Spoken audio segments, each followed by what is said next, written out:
আমরা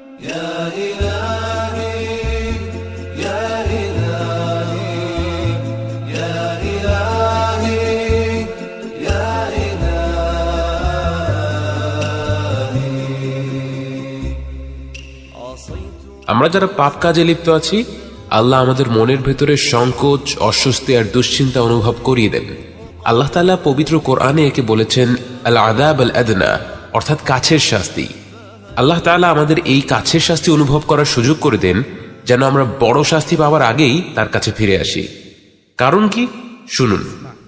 وَلَنُذِيقَنَّهُم مِّنَ الْعَذَابِ الْأَدْنَى دُونَ الْعَذَابِ الْأَكْبَرِ لَعَلَّهُمْ يَرْجِعُونَ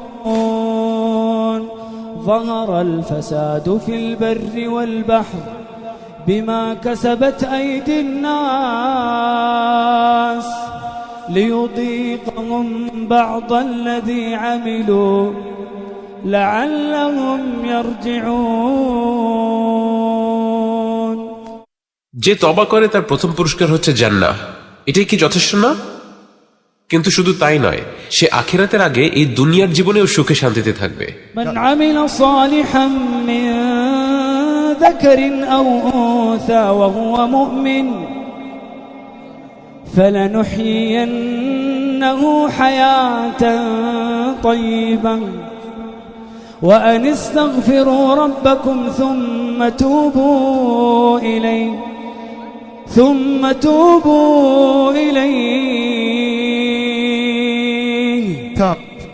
يمتعكم متاعا حسنا إلى أجل مسمى। আচ্ছা ঠিক আছে, মানলাম যে আমি আল্লাহর কাছ থেকে এই পুরস্কারটা চাই, আমি তওবা করে আল্লাহর কাছে ফিরে আসতে চাই। কিন্তু একটা সমস্যা আছে, আমি তো অনেক অনেক গুনাহ করেছি, আমি অনেক অনেক খারাপ কাজ করেছি। ومن يعمل سوءا أو يظلم نفسه ثم يستغفر الله يجد الله غفورا رحيما وهو الذي يقبل التوبة عن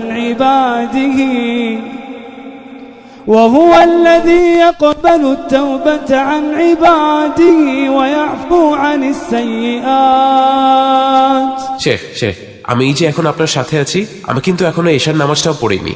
ويعفو عن السيئات, আমি আপনার সাথে অপবিত্র অবস্থায় বসে আছি।